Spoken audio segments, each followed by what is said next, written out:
Hello, guys and gals. Me, Mudahar. I'm working on a virus investigations that'll be out tomorrow. Let me tell you, ladies and gentlemen, as smart as you think I am, I do make some pretty terrible blunders when I'm tired, and those blunders cause me to re-image 3 systems in a row. So if I look tired right now, I know the whole meme is, Moody, your eye bags. You know, I can go shopping with these eye bags every day. But ladies and gentlemen, I have to reimage 3 systems in a row. Finally done. And you know, throughout the night, there's been an entire entire war that's blown out between creator to creator regarding Leafy's ban. Now, if you don't know, Leafy got his channel pretty much taken out. Agent 47 was called into the site, and he pretty much like did a stealth assassination. You know, like a perfect score. Like, congratulations, you know, all that nonsense, and Leafy was removed. I don't know, he didn't seem to get a strike or anything or any of that sort. His channel was just gone, dead, removed. And this is a pretty scary precedent. Now, you know, there's been a lot of discourse. People are like, yeah, get rid of that toxic hisser. And then there's been a lot of people who are like, oh, but free speech, we must watch out for that. Now, my stance on this is very simple. I'm a proponent of free speech. There's no ifs, ands, or buts. I tend to stay in there. Listen, at the end of the day, when I see people getting removed like this, it's a pretty fucking slippery slope. And I hate this when it happens to any creator that is out there, right? Regarding their content. Now, to understand, YouTube is in fact a private company. So people who are like, but this is illegal. It's not illegal. YouTube has a fucking 100% right to remove people. And ladies and gentlemen, he was removed on the harassment guidelines. If you don't know what the harassment guidelines is, they're a relatively new addition to the terms of service on YouTube, which are a vague set of instructions, vague but also pretty goddamn specific for the most part, I would say, as much as I don't know if that really makes a lot of sense, you know, going forward, but it does have vague elements to it that tends to sort of confuse creators, right? Now, the harassment and criticism guidelines, so to speak, right, pretty much detail that creators should not engage in targeted harassment campaigns, which, you know, for a lot of people, if you want to really get into it and not be complete, you know, one-sided about the situation, look, Leafy made like what, 6-7 videos on Pokimane.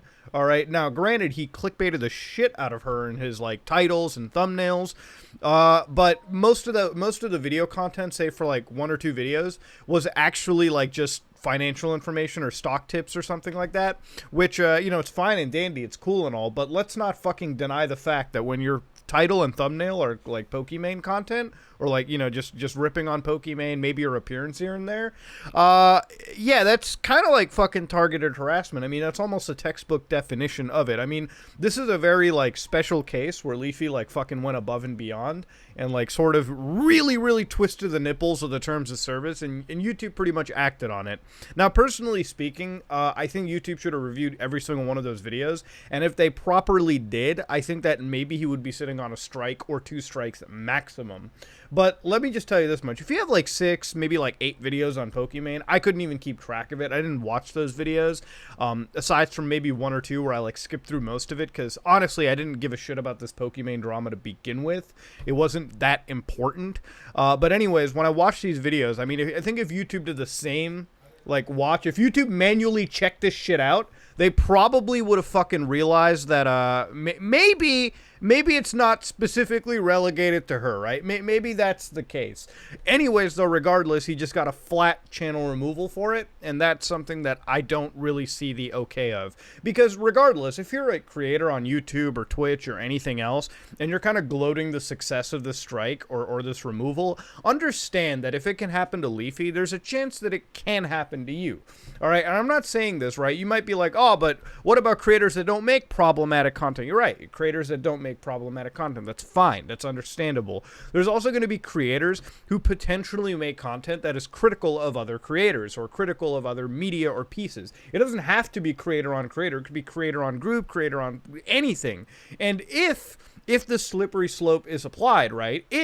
Then you tend to go down a path where, let's say 2-3 years down the road, it just evolves to a situation where the criticism aspect slowly becomes recognized as harassment. You know, Leafy isn't the first victim of any of this. If you remember all the way back, iDubbbz made a video ironically on fucking Leafy. And the problem is that video was fucking removed. Not only was it removed, but it was never reinstated. They never brought it back. which means that this system was brought in. Now, granted, that was a strike and everything. That was like a removal of a video, but understandably, that's one of the first victims to all of this nonsense. And that was a year ago. Now, if we go from that video, right, there's a lot of channels that fall under the umbrella. You've got channels like mine, you've got channels like Critical, you've got channels, you know, that also have done this from time to time. Now, compared to Leafy, have we done this, you know, actively on a daily basis? No, I think like when you look at, I think the last time I really looked at something like this was maybe 2-3 weeks ago with Ellen or something. So, you know, it's not really something that most people have to be fearful of. And again, like I said earlier, Leafy's was a very special case where he clickbaited the shit out of it. And if you ask me, that is pretty much textbook harassment. There is also the case of people running conspiracy theories all over this, saying that certain creators got, like, Leafy removed. And I think that's a really stupid conspiracy theory that needs to be really nipped in the ass. Like, I get that I hear it, and I get that it's a fucking meme, but let me just tell you something. No one has a fucking direct connection to YouTube to cause all this, right, that people think of. Let me tell you this. From somebody that's big enough on the platform, we have YouTube managers and contacts, right, that we can get in touch with if we need to understand something is going on the back end. For instance, when I looked at the trafficking hub video that we did, it didn't show up in YouTube searches at all. So what I could do is I could contact my fucking YouTube representative or like YouTube connection at the company, and they would say, oh, we're having an issue with the site. Oh, there's a bug. Oh, there's a problem. And that's pretty much all we can fucking really do. All right, we can't just call up these people and say, oh, Joe made a video on me. Fuck, can you remove it, please? Thank you very much. They can't just do that. If you want to do anything with YouTube, you actually need to fucking get a lawyer that can legally handle all this shit anyways. You can't just fucking do this of your own accord and expect it to actually happen. That's not how the system works. So the conspiracy theory kind of really tilts me a little bit when I get too into it. But yeah, Leafy's channel is removed.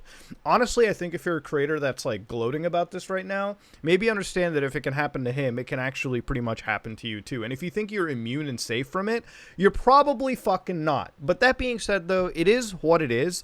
Do I think he's gonna get his channel back? He might actually. I'm not entirely sure on it. If this was a thing that was done by automated bots, which there is a chance that it could have been, there's probably a chance that on Monday, if like an actual, like, if it was bots, of course, that's the whole theory, then an actual human being can come back and say, maybe this isn't applicable, and they can reinstate the whole channel. Again, it's totally unknown by anybody. His channel could be entirely removed or whatever it is. And listen, at the end of the day, I'm not the hugest fan of Leafy's content either. Like, I don't really understand or care about it too much, but I definitely fight for someone's right to exist on this platform. Listen, let me tell you, unless you're somebody that is actively, and I mean actively violating terms of services, yeah, I understand the reason that YouTube deplatforms you, and to an extent, that's kind of the side that I gave you from this perspective. Like, if YouTube took down his channel, there was obviously some extreme reason that he fucking gave for him.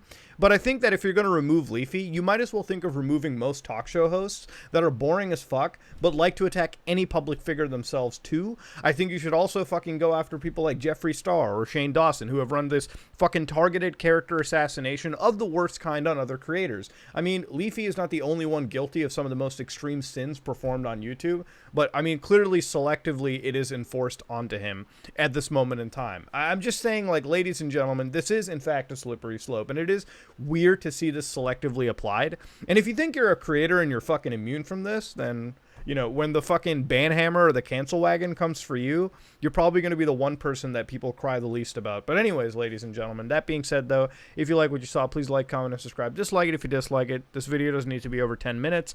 I got to work on virus investigation. So that being said, this is me, Mutahar, and I am out.